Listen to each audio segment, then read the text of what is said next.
Good afternoon. My name is Byron Slessor from Channel Capital. Thanks for joining us for this first Sage Capital webinar for 2023. As usual, I'm joined by Sean Fenton, the Chief Investment Officer of Sage Capital, and James Delaney, Portfolio Manager at Sage Capital.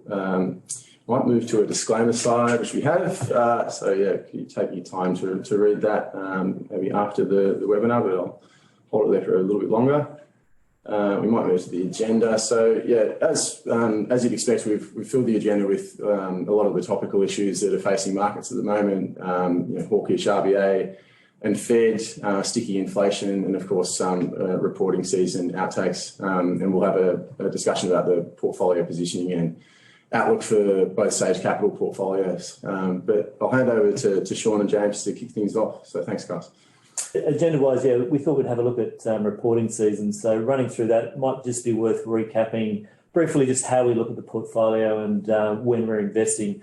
What we like to do is break the ASX 200 up into these 8 Sage groups. So these are groups of stocks that tend to cluster together in different market environments. So we use it to control risk and also to make it easier to select stocks. So they're defensives, things like supermarkets, some of the healthcare stocks like Sonic or Telstra telecommunications all sit within there.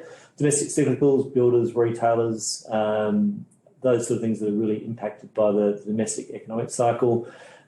Global cyclicals will be things like Brambles or Amcor, the more global economic cycle. There's still got a degree of cyclicality to them. Agriculture, mining services all fit within there as well. Gold, which we strip out of resources because it's a lot more volatile, not driven by the same industrial cycle. It's a little bit more currency, real yield related. Growth stocks, big group of stocks that are generally greater than market PEs with higher growth rates. So a lot of tech, a lot of healthcare, but consumer discretionary and the like can sit in there as well. REITs, pretty self-explanatory, passive real estate trusts, resources, everything ex-gold, and yields, banks, insurers, fund managers, things that are sensitive to the level of interest rates, the slope of the yield curve. So that's the way that we look at the market. So maybe we'll just run through there in terms of reporting season and what sort of trends that we've seen in those various parts of the market. Do you want to kick off through this, James? Yeah, sure. So overall, the result season was sort of evenly matched between beats and misses. There's probably a slight skew towards beats across the overall market. That sort of was somewhat cautioned by the outlook statement by a bunch of companies over the last month. So outlook and guidance has been broadly negative across the market. There's some bellwethers in the market such as Commonwealth Bank, JB Hi-Fi and Harvey Norman, all sort of being cautious on the outlook for the consumer going forward. And outside of that, in the sort of cyclical space and manufacturing side, there's been some caution around margins in particular that have been elevated over the last little period. So if we want to look at how individual sort of Sage groups went within that space, if you talk about the growth space, one of the winners there was Hub24. Hub24, unlike a lot of other platforms in the space, showed very resilient flows throughout the last 6 months despite the market turmoil, and that's really because it has built up a base of advisors who now use the platform and are slowly shifting their book across. So it's pleasing to see that, and it shows some strong operating leverage, and that's a position that we hold. Domino's was a real loser in the growth space, pretty public result, with cost inflation putting pressure on their cost base across the stores, inability to pass through those costs via higher pizza prices, and franchisees under a bit of pressure there. The resistance to delivery charges as well and surcharges. Yeah, a lot of Domino's growth driven by franchisee store rollout and franchisee profitability under pressure and question marks over how much of that rollout can occur. We didn't have a position, unfortunately, but it was certainly probably one of the biggest losers of reporting season. I think in the ASX 200, it could have even been the worst one. Across the yield space, the winners were really insurers, and insurers, after a pretty horrible year last year, with cost blowouts on the repair side, continual cat events, wet weather, floods, everything you could throw at them, have sort of really pressed the pricing mechanism and are pushing up pricing really aggressively. IAG and Suncorp in particular domestically, QBE's benefited a bit from that pricing cycle for a longer period of time. And the losers were the banks, where CBA really spooked the market by saying that their interest rates and net margins for the banks were peaking a bit earlier than expected. Sort of 6 months earlier than the market expected, and the banks were broadly sold off versus other yield plays during that period. Do you want to do? Well, I think it's a good example just there of some of the things that we look at in terms of companies and how we select them, and themes that we saw through reporting season in terms of industry structure and how that drives pricing. And I think insurance is a good example of what's happened to a lot of sectors in the last few years where pricing power has come back to them. And insurance is a case where, globally there's been a high level of catastrophes around the world, and that's eaten through the pool of capital that sits in reinsurance markets. And the cost of reinsurance, the availability is going up a lot, and that's putting a lot of pressure on smaller new entrants in the market. And we're seeing greater pricing power back to the established players. So certainly in domestic GL, Suncorp, IG, able to recapture those losses from flood events and the like. Looking forward with El Nino setting up and hopefully lower flood losses, they're in a pretty good position to expand margins. Banks, it's definitely a sector with less competition, but they're going from a period where competitive intensity has been low. They've been benefiting from NIM expansion and rising rates to a period where there's suddenly some of their free funding from the RBA, term funding facility and the likes disappearing. They've got to go out and compete for deposits, and all that fixed to variable rates are rolling off back in the market, giving discounts trying to retain customers. So you're seeing that peak in margins and that industry structure drive things the other way. But it's a very interesting point in the banks with the fixed book across the bank, somewhere around 20% rolling off during the next 6-month period. You can't really afford, as a bank who trades on a price to book, not to compete aggressively during the 6 months to try and maintain at least the book you wrote during the fixed rate bonanza that happened about sort of 2 to 3 years ago. So they're all out there competing ultra aggressively on the mortgage side. The deposit market, which was an absolute freebie last year, as Sean mentioned, when everyone had excess deposits, has tightened up. It's sort of a double whammy effect on your asset and your liability side for the banks, causing a bit of a difficulty. But I might throw to you for resources if you want to talk through. Yeah, resources is actually pretty hard to pick winners and losers there, because generally they all made really good profits. Commodity prices are still elevated and some great free cash flow flowing through the sector.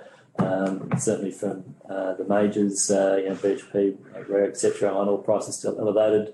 Oil and gas stocks have been sort of mixed performers over the last 6 months. We've seen prices sort of peak out with the Russia-Ukraine invasion and tail off from there. But in reality, they're still at very elevated levels, and some great free cash flow being generated and going through the sector there. Losers have got lithium in there.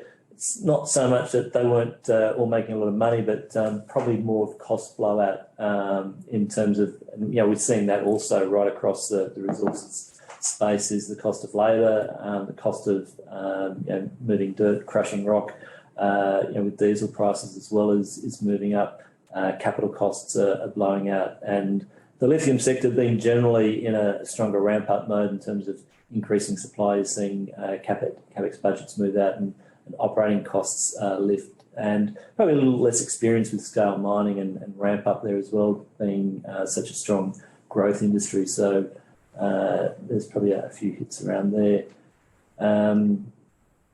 Over to you, James. Anything further you'd like to? And lithium, I think in particular, just to highlight the difficulty in getting projects up to scale in that space. The CapEx overruns during the period from likes of Liontown were quite substantial. I think they deployed only 7% of their committed capital and had a 50% cost overrun. And it's probably a difficulty we're going to see throughout the space as those smaller miners try to get themselves up to scale, is the difficulty in securing labour and expertise to get those plants up and running, and the concentrators up and running for the spodumene is causing a bit of difficulties and continual cost overruns. But it is a broader theme we did see within the resources space. Costs were creeping up across the board. Yep. Global cyclicals is quite a diverse sector, a lot of different things going on there. But certainly travel stocks, profits have been benefiting from obviously reopening, that shift in spending from goods back into services, some pent up travel demand. So we saw that across the space from the more not just Qantas and airlines, but corporate travel, Flight Centre, Webjet on the booking and the hotel and the flight side as well, has all been strong and rebounding. Stock prices not necessarily moving in the right direction. I think Qantas printed one of its best results ever and pretty strong outlook, and actually fell on the day and subsequently recovered. But they've generally been printing very strong earnings. We actually think that'll be maintained for a while, even with a little bit more economic uncertainty and weakness there's still pent-up travel demand there and reasonably constrained capacity, and once again pricing power for things like airlines where planes coming back in, capacity is constrained, getting planes out of the desert, getting parts, pilots, operating hours up, everything trained, and running smoothly again. So capacity, whilst it's coming back, it's still internationally below pre-COVID levels, and the industry's once again discovered they've got a bit of pricing power. So at least in the short term, Qantas and Virgin are playing pretty nicely in terms of the way they price and maximise yield and profitability. So we see that continuing. On the downside, there's a few losers there. Some of the contractors, global contractors, once again, higher labour components. So a big feature of not just Australia, but the global economy is tight labour markets. That flowing through, subcontracted labour is a bit more expensive. Wet weather holding up operations in a lot of places. So having to carry costs, not being able to get work done. So a few speed bumps going through the sector there. Downer was probably the best example of that, where there was a bit of a labour squeeze in their outsourced labour that no one had really expected, and that took the market by surprise, and the stock really got punished because of it. Yep. Electronics retailers, do you want to? Electronics retailers, we skipped over domestic cyclicals a little bit there. Electronic retail, so Harvey Norman, I think, reported on the last day of February, and that's probably a little bit more actually homeware and the like exposure there. So it certainly had a big inventory build around air conditioners. We generally saw, I think, more weakness in retailing across that housing space. So within furniture, things like Nick Scali, Harvey Norman, with its demographic, its mix carries a higher amount of white goods and things like air conditioning and furniture, which is more, related to new housing construction, but also mobility of houses and people moving around, which has been under pressure and slowing with higher interest rates and falling house prices. Saw a fair degree of resilience in electronic retailing from JB Hi-Fi and the like, but the outlook's starting to deteriorate there. So certainly growth is petering out, and people looking to take profits in those sort of stocks are still seeing strength within the auto sector. Whilst some of those COVID dynamics are reversing, there's still a very big backlog of new cars that are on order that haven't been delivered yet. And while supply chains have eased, and we'll talk a little bit about that later on, those supply chains for new cars are still a little clogged up. So there's still a big backlog of new cars to be delivered. We're still seeing elevated pricing in used cars and some good margins there for auto retailers, things like AP Eagers, or in terms of parts like Super Cheap Auto or Babcock, both holding up in that space. And in the REIT space, retail REITs really came back into their own as people returned to the shops, and you had a bit more pricing power there within the retail REIT space, who were under severe pressure during COVID. The re-leasing spreads were highly negative, and there was a lot of questions over whether they'd be able to maintain a tenant base, or whether more sales would move online and permanently shift online. And there's been a big resurgence there from Vicinity and Centre Group, showing very strong leasing outcomes in stocks that were beaten down, and they were consequently the winner in the REIT space over the reporting period. Developers, it's pretty similar across the board to contractors and miners. It's cost pressures and uncertainty that comes with higher rates and future values for projects. Lend Lease is probably the key loser in that space, and has been for a period of time, with its pretty aggressive FY24 guidance numbers, and the market's becoming increasingly sceptical about the likely returns from developers over the next couple of years as higher interest rates start to pressure those future project asset values, and the cost side pressures the capex explosion there.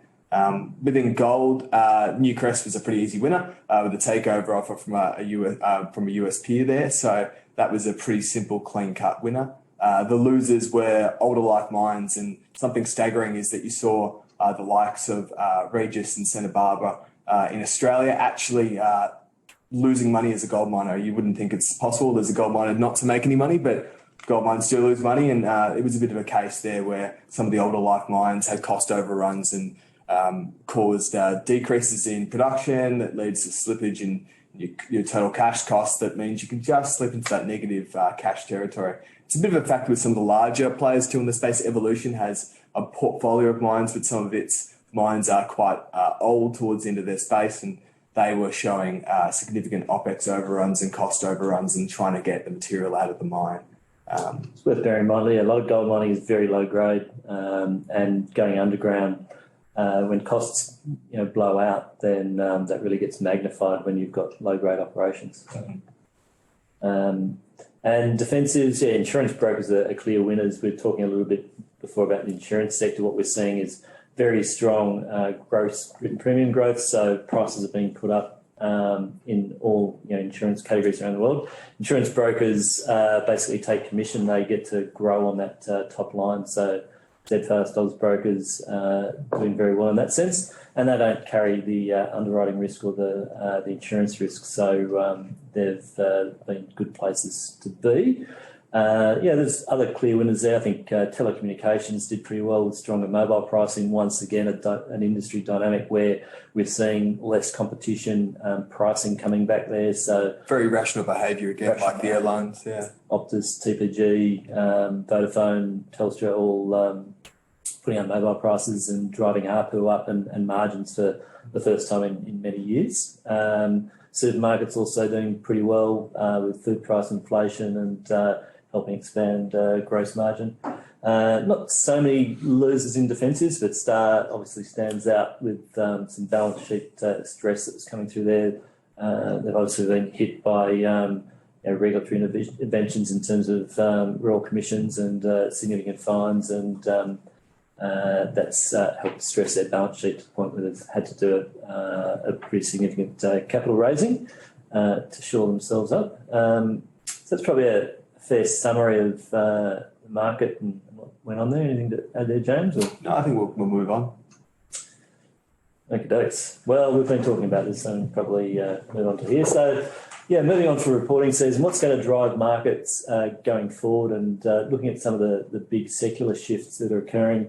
This is a theme that we've been dealing with for a while within markets. Certainly, we start to see inflation really start to emerge through 2021, and towards the end of that year, central banks really start to pay attention to it. So 2022, the year we've just been through, is a year of rapid changes where central banks were trying to get on top of that breakout in inflation and get it back under control. So rapid lift in short-term rates, and markets responded accordingly with bond yields moving up, real bond yields moving higher, and valuation multiples compressing. So the question we are from here is, we've seen a peak in inflation in the US at the end of last year. Australia is still moving higher, and even Europe, even though their energy crisis has gone past, it's moving higher. Japan's moving higher as well. So some signs that we're getting near the peak of inflation. But has inflation truly peaked, or is it going to be more persistent? And something worth considering there is just the different components of inflation and what drives it. And as we see in that slide title there, sticky versus transitory. So when you think about the economy, it's really a developed economy like the US or Australia or Europe. It's very much services driven and based. So 2/3, even up to 70% of, say, the US economy is driven by services, with a lot of manufacturing being outsourced to China and Southeast Asia and places like Mexico as globalisation's taken hold. So manufacturing is a much smaller part of the domestic economy there, and as a consequence, a much smaller part of what drives core inflation. So goods prices, they were really the leading edge of what drove inflation up with COVID and a bit of stimulus, both fiscal side and shift in spending patterns through lockdowns towards goods. And that saw supply chains really tighten up, freight really go through the roof, and manufacturing costs moving up. So there's a massive surge in goods prices that drove inflation up. But in the background there's some other dynamics that have been occurring. In particular, what we've focused on is the tightness in labour markets that you've seen around the world. And this isn't something that just happened in COVID. This is something that's been progressively happening over the last 10 years. So with very easy policy in place post-GFC, we've seen since that unemployment shock and the big crisis that slack in labour markets has been steadily absorbed to the point where globally you've got record low levels of unemployment. So across the US, Australia, Japan, Europe, not so much China, but even a lot of emerging markets, tightness in labour markets. And that's steadily working against that theme of globalisation that drove inflation down for 2 decades. And that process of globalisation, shifting jobs from places like the US to China, actually destabilised their labour markets and helped keep inflation under control. So whilst in the background it's really good, it's seen all the action, that's actually helped to trigger an inflationary dynamic within the broader economy as well. And that's tighter labour markets feeding through the wages and stronger wages growth, which feeds back into the cost line for companies. But as we were just talking about, a lot of companies, a lot of industry dynamics have changed. So they've got pricing power and they're prepared to put prices up. So this is a higher inflationary dynamic that we're in with tight labour markets feeding back into wages and company profits and keeping that inflationary dynamic moving on. And that's what central banks are worried about, that inflationary dynamic is becoming entrenched. Certainly it's been helped by goods prices peaking out. They've, maybe if we move to the next slide, we can see it here. This is just looking at the US, so very important, the centre of global finance. The red line there is what I was just talking about, that flexible or manufactured goods, tradable, they all look the same. Really surged through COVID. As economies have reopened and spending shifted back to services, that supply chain tightness has gone away. You've seen things like seaborne freight rates collapse right back down, and that's reflected in that flexible inflation collapsing back down towards zero. It's now starting to bottom out there. The leading indicators of that, like last night we saw the US prices paid component of the ISM, the manufacturing survey, go back into expansionary territory. So we've probably seen goods prices bottom out there. But the blue line there has moved up to multi-decade highs. So you can see it's the highest level since the end of the 80s, and that inflationary dynamic that moved through the 70s. And that's what's got central banks worried, because that's what's being reinforced and driven by wages and tight labour markets. And that's what we think is going to keep central banks hawkish and keep interest rates higher for longer. And that presents some real challenges for markets. So maybe we just move to the next slide. So you can see this is what we're talking about. So tightness in labour markets. There's other markets that are tight as well, and particularly energy markets, and worth bearing in mind housing markets as well. So a big component of CPI in the US is rent and owner's equivalent rent, and similarly so for Australia. And it's not just labour markets that have tightened up with declining affordability, and perversely, as interest rates have moved up over the last year, that actually kills housing affordability. House prices are very slow to adjust, and what you see is new housing construction roll over very aggressively. We've seen that clearly in the US, and we're seeing that in Australia as well. Australia, we've got increasing migration as well. What that acts to do is actually tighten up rental markets. So we've got record low rental vacancies in Australia, in the US, and that means that higher interest rates are actually compounding inflationary problems, so that without some real slack coming back into labour markets, we're continuing to see rental inflation probably accelerate in Australia and maintain a high level within the US. So on that right chart there, you can see actual CPI rent inflation is slowly catching up to where headline rents went to. And that's something that's going to keep inflationary rates high going forward. And we continue to see risk around areas like energy, where tightness in that labour market, in the energy market, is very susceptible to geopolitical risk. So obviously the war, Russia, Ukraine. You've had the US, Joe Biden, releasing big components of the Strategic Petroleum Reserve to try and keep prices capped out, but running out of room there. So that leaves the market vulnerable to any other shocks, or even things like China reopening, where they're once again moving out and about, mobility, starting to travel again, driving demand for energy. So we still see upside risks there to inflation.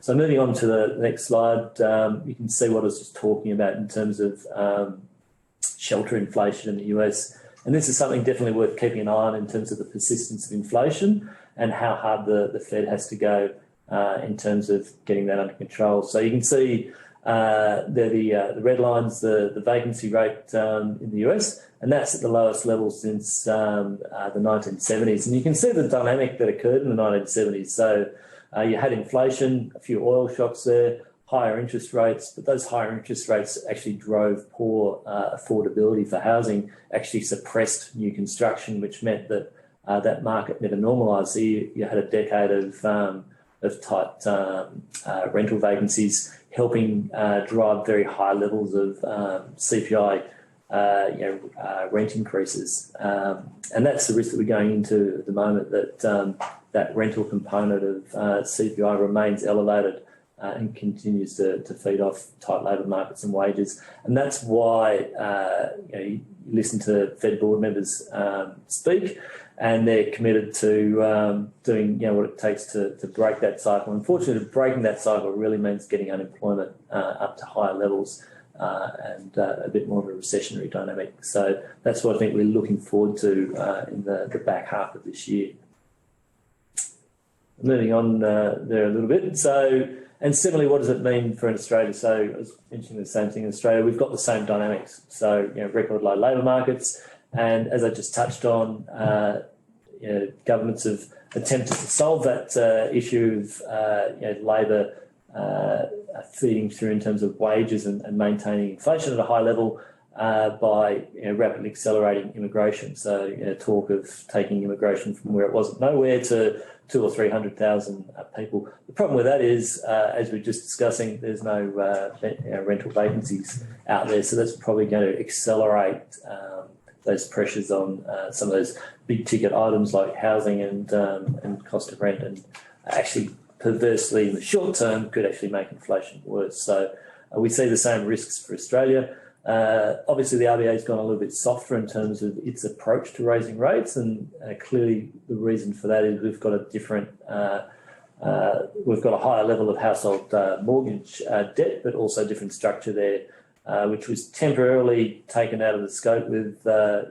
lot of fixed rate mortgages. But as they all roll off, as opposed to the US with 30-year fixed rate mortgages, those variable rates are going to likely drive through and pressure households a little bit more. Ironically, the big increase in fixed rate mortgages just pushed out the transition mechanism that the government really relies on, which is higher mortgage payments to actually slow inflation. So it's sort of shot itself in the foot there a little bit. A little bit. Unfortunately, it's a very uneven way of controlling growth in the economy, though, because not everyone has a mortgage. So, about a third of households rent, about a third own their home house outright, about a third have a mortgage. And those increasing mortgage rates will disproportionately impact those mortgage holders that still have a degree of leverage there.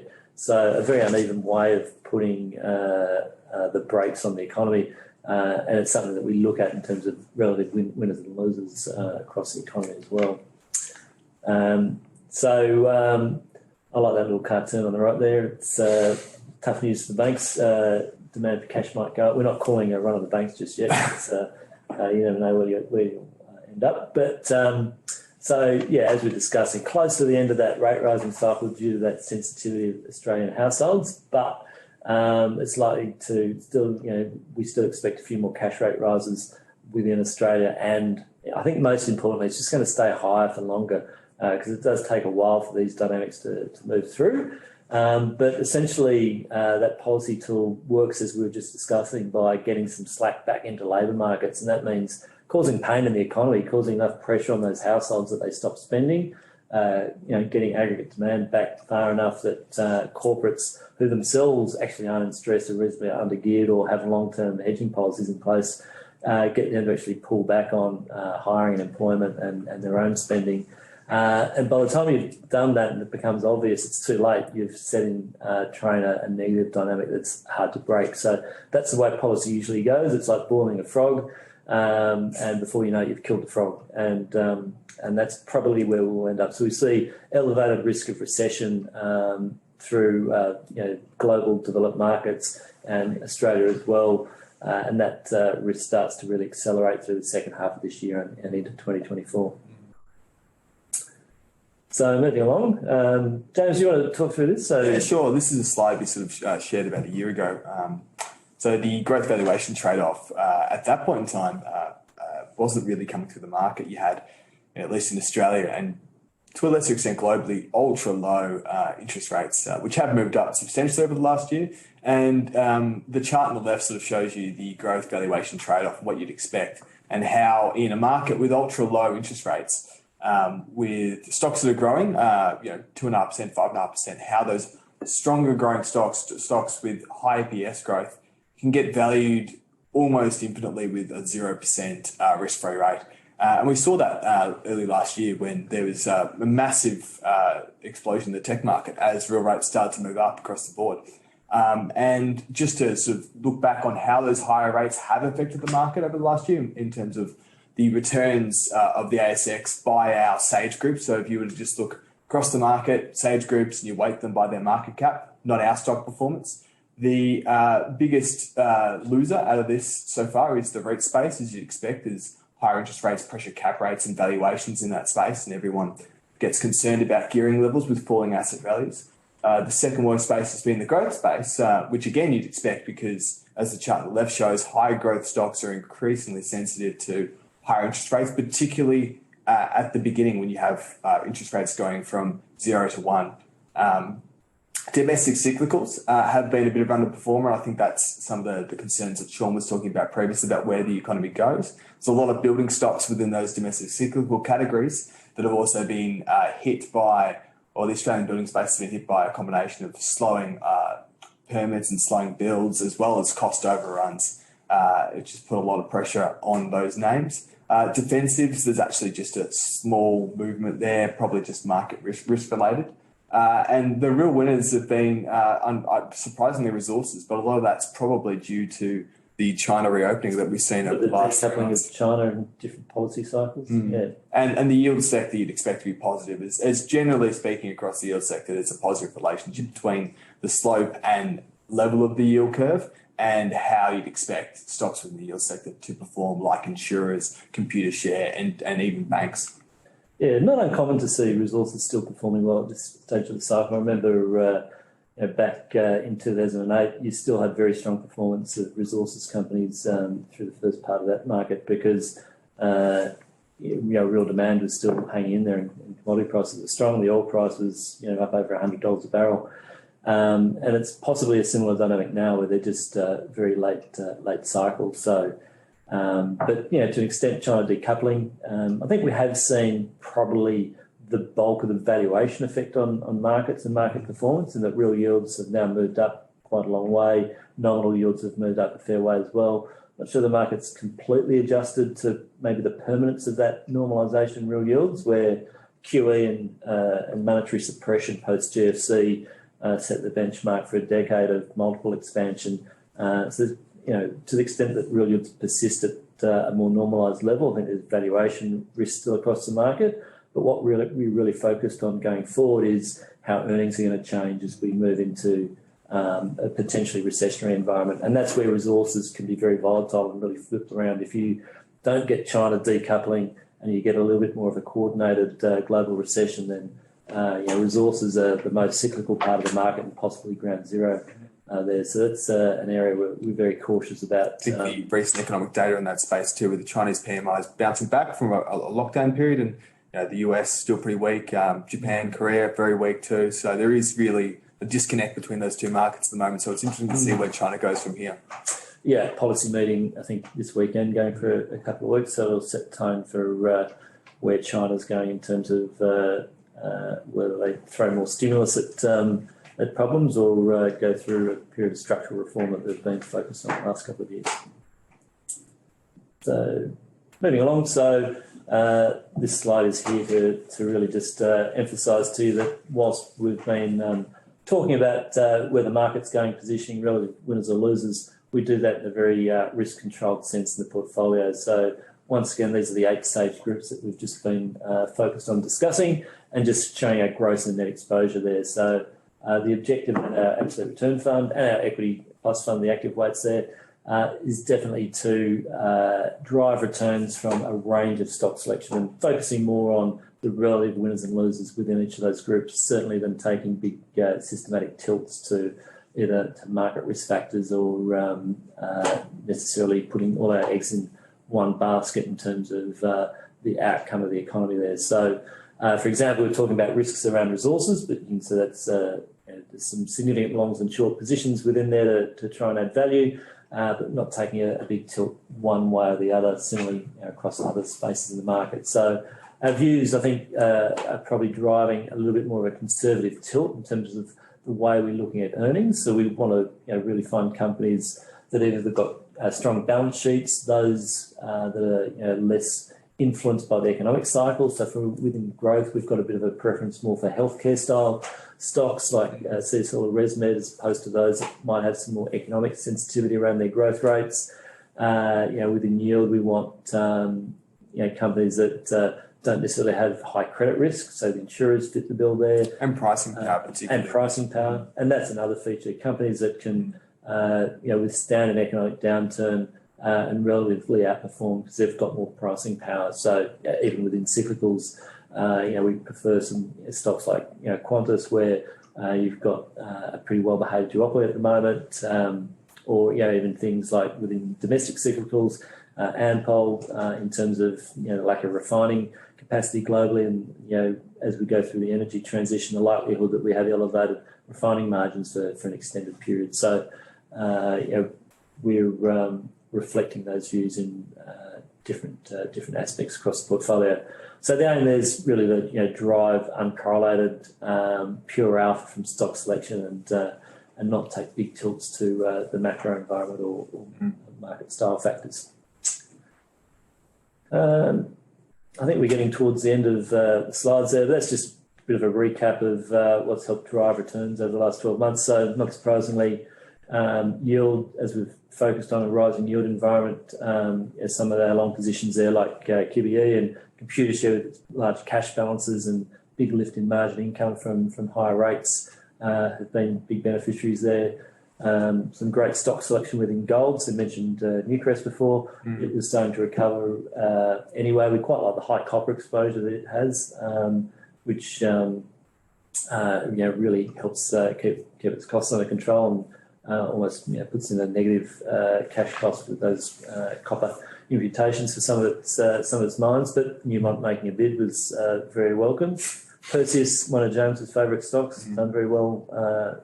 Does have some African exposure, but it's been the best performer in the gold space over the last 18 months. Pretty consistent performer there. Really cheap when we bought it, and sort of delivering on production in a space where everyone's missing. And there's a lot of Australian companies like Evolution with older mines that are struggling to sort of keep up. And certainly avoiding those. And we've done well across other areas, like within resources. We've generally been overweight lithium. I think we might have some questions about that later on we'll go through, but Allchem's been our preferred. They've been nimble around intersect pivot with the significant cycles we've seen through energy markets with flowing through natural gas and ammonia and fertiliser pricing. And you touched on Manlease before, but something like Lake we use to hedge out some of that lithium exposure. So we've been doing well on the short side in some of the stocks that became a little bit overhyped and probably have more work to do in terms of actually delivering lithium out of the ground. So just maybe briefly wrapping up, and we can get on to questions and let everyone get some lunch. The outlook for 2023, inflation is going to remain stubbornly high. So as we touched on, the easy wins from goods disinflation are likely done now. There are still pressures within tight labour markets. We see real risks around housing supply and increasing rents continue to drive CPI higher, and tail risk around energy markets are under control now, but there's certainly scope for volatility there. That means that the outlook for equities isn't fantastic. Central banks are fighting inflation, so that generally doesn't end well. Markets have rebounded quite strongly, so valuations need to probably adjust down to where real bond yields have moved to, and where risks becoming more elevated through increasing credit spreads. And most importantly, we do see heightened risk of recession, and that generally brings significant earnings downside. So we're quite cautious on the overall equity market. And we touched on before, China's going to be a big swing factor for commodity prices. So keep a close eye on there, what happens policy-wise. Obviously, a lot of moving parts. Ended COVID zero, that had a big impact last year. They've had some major campaigns in terms of reducing leverage in the property sector, which basically blew up the property developers. Been trying to get more centralised control there and take too much of the entrepreneurial spirit out of some of the tech sector, and that's coming to an end now. They seem to be a little bit more investor friendly, but market commodity pricing and speculative positions there almost hint at some large scale stimulus being expected. So we'll see how the market reacts to upcoming policy announcements. But we do see some downside risk to steel overall as that global demand for goods wanes and places pressure on steel. But ultimately, the direction of the Chinese housing market is probably going to be a key driver there as well. So maybe... All right, we'll move to Q&A. Okay, well, we've got a few questions that were pre-submitted and a couple during the call, but if you do have any other questions, please submit them in the next little while. It'd be great to answer a few more. But maybe starting off with, we've got REITs, many listed trusts trading at 20-25% below recent valuations. Where does the truth price lie?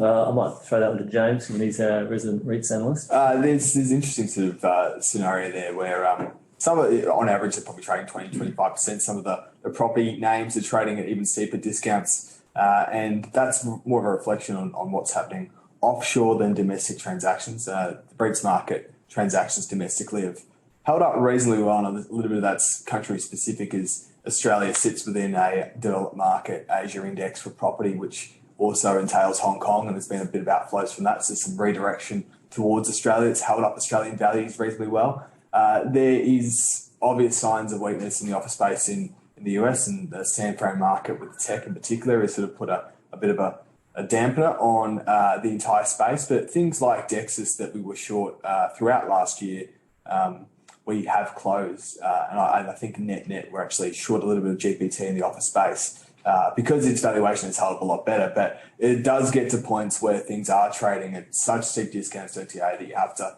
really go on a relative basis. I can find something else in that space that I'd rather be short and rather be long. It's probably the way we think about it.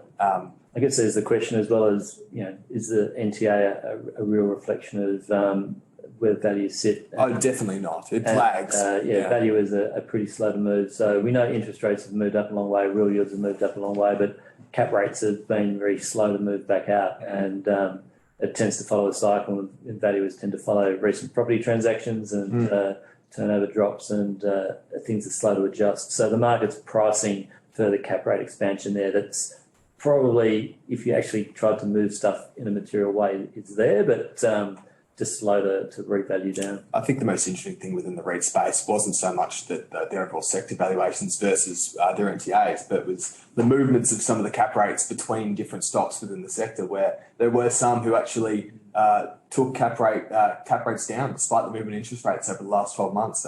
Harvey Norman actually yesterday put through some rather large gains on their property book, and when other people in the similar space are taking valuations the other way. So I think that creates opportunities for us within the space to find some value there.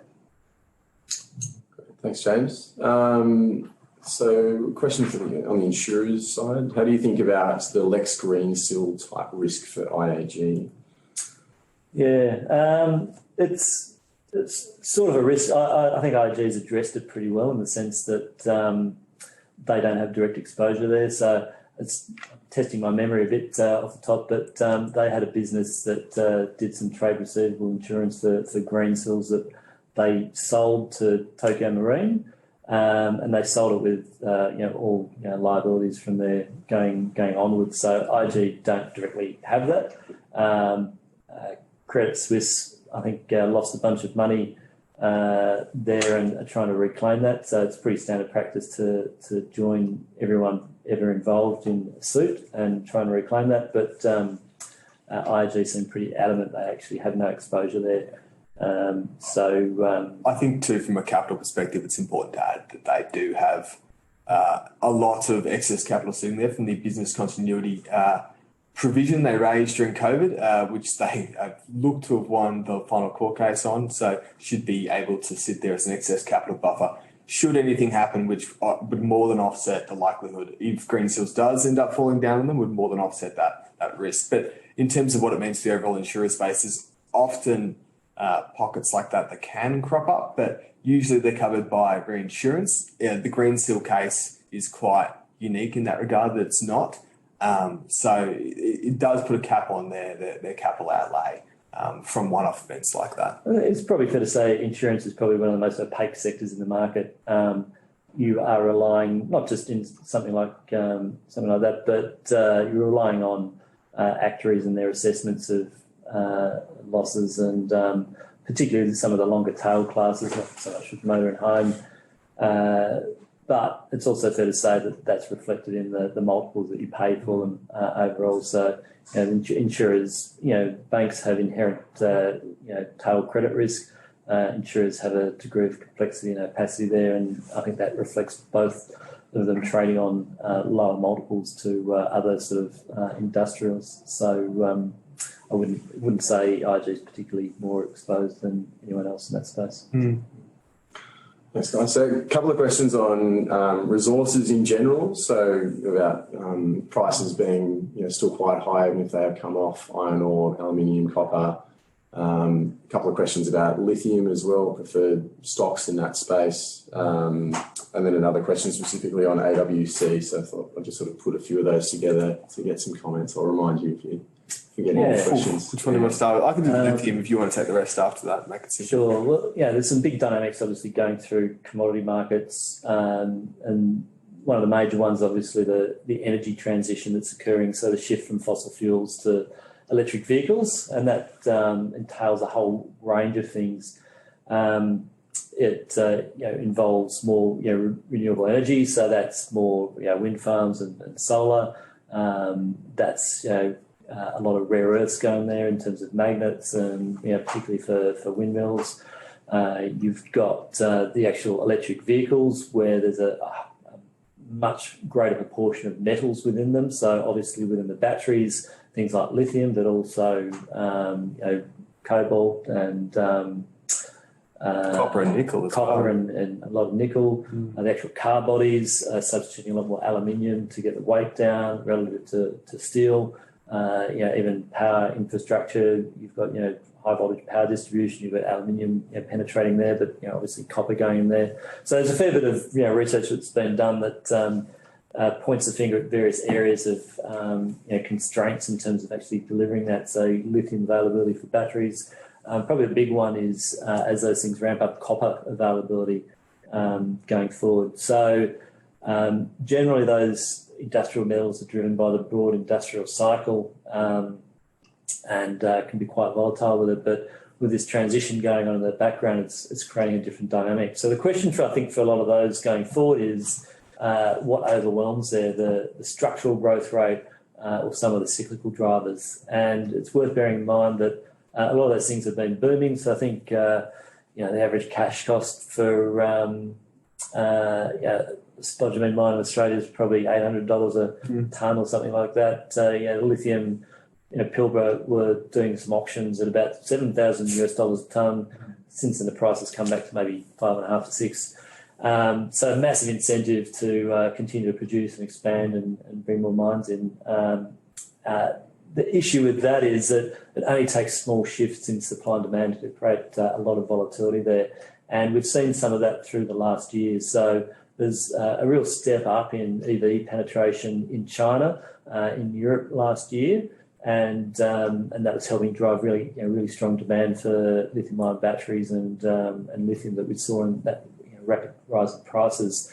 Since then, you've had a few developments. China didn't renew their subsidies on electric vehicles at the end of the year, and that caused a bit of a pull forward in demand from China, so a real surge in EV sales in December, and at the start of this year it's seen a fair bit of softness there. And the other dynamic that drives is inventory and supply chain. So you saw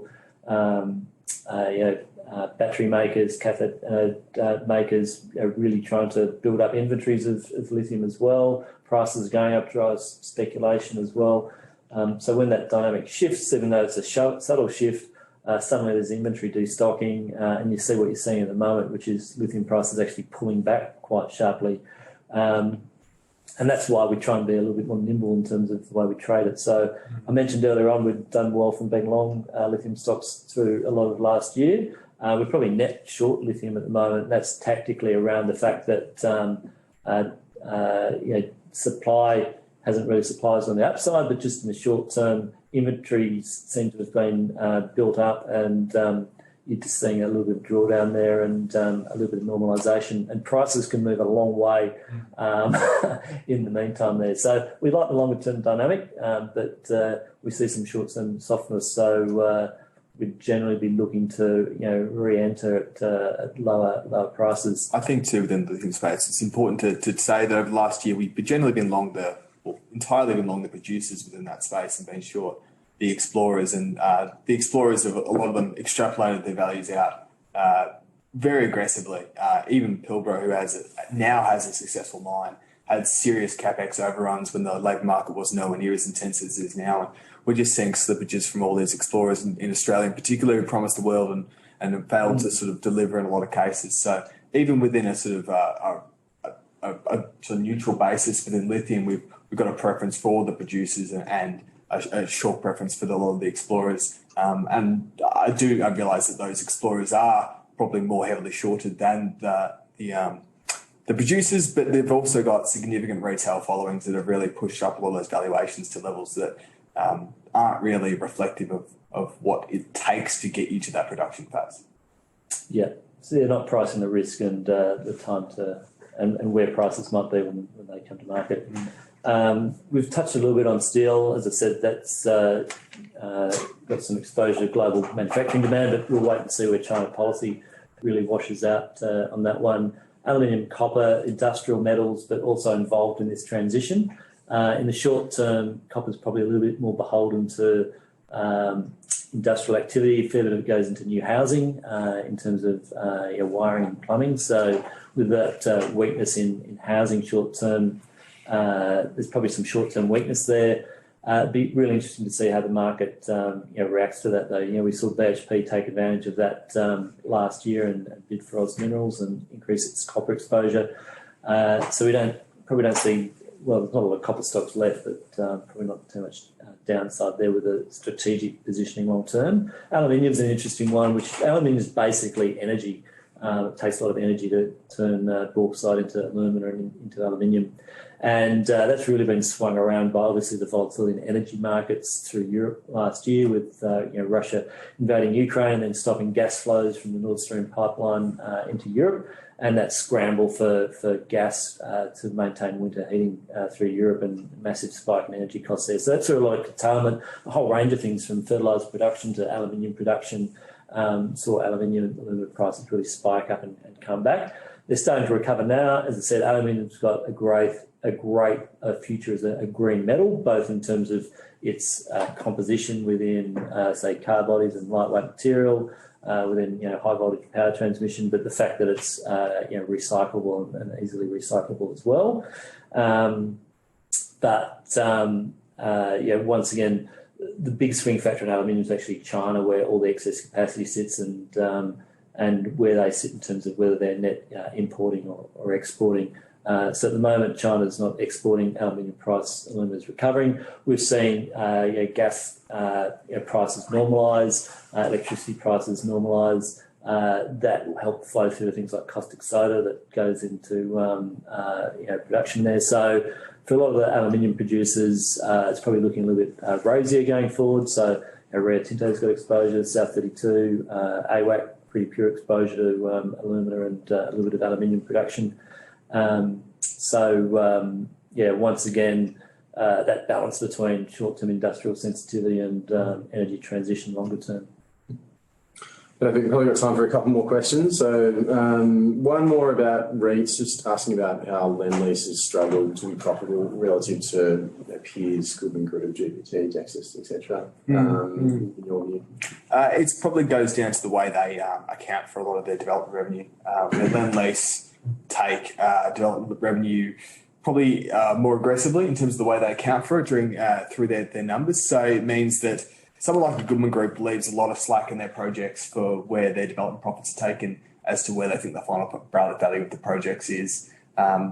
So it gives Goodman Group a bit of a buffer as to how they can recognise those development profits over time to maintain and smooth their earnings. I think Greg Goodman's done an amazing job of that over a long period of time in the space. It's also got a little bit to do with the fact that Goodman Group in industrial, Lend-Lease do sort of a mixed use, a bit of office too. Engineering, large scale, shopping centres, high density, urban redevelopment, engineering business, Lend-Lease, the complexity and cost control there versus, Goodman Group at the end of the day, industrial is sheds with refrigeration. It's a land bank. It's taking advantage of land banks, in the right spot. Rezoning. Yeah. So very different dynamics driving profitability there. So Goodman and Charter Hall have really been capitalising on that surge in demand for industrial with e-commerce. The need for more logistics centres has really helped there, and just that ongoing rezoning of land and development profits as that shifts through as. Lend-Lease has some aspects in parts of the business to that, but a lot more to actual larger scale development engineering risk. It helps when you're getting double-digit strong rental growth consistently through industrial at the moment, and office is struggling with incentives in most developed markets. So. I'll put two questions together, both from Brett, asking you about PE multiples for the ASX 200 being reasonable or not in the current inflationary environment, and therefore are you more or less aggressively positioned than you were in 2022 in the absolute return strategy? Noting that it's a neutral strategy most of the time. The really tricky question about that is profits are actually great in the market, and depending on what part of the market that you're looking at. So resources in particular, PEs look really low, but as with all cyclicals, you want to buy them at high PEs and sell them at low PEs, because the PEs are low because commodity prices are, such great incentive prices and probably unsustainably high.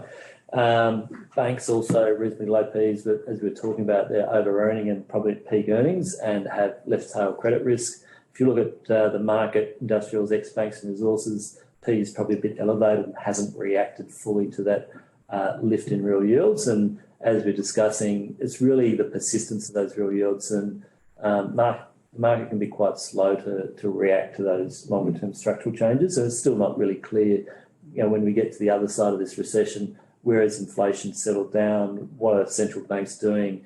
Is there more QE? Are we back to sort of zero negative real yields, or is it the same there? So I think that will be a longer term dynamic to play out. But the big dynamics, what actually happens to earnings in the short term, how does your E change to make the PE look good or bad? And we think that's probably where the real risk lies for markets. Great. Well, we might leave it there. Just about a minute to go. So thank you for your attention today and your ongoing support of Sage Capital. We've got the contact information up there for the Channel Capital team. So if you do have any questions on today's webinar or anything else about the Sage Capital strategies, please reach out to anyone on the screen here and we'll be happy to help you. But thanks again for your attention and have a great day. Thanks all. Thank you, everyone.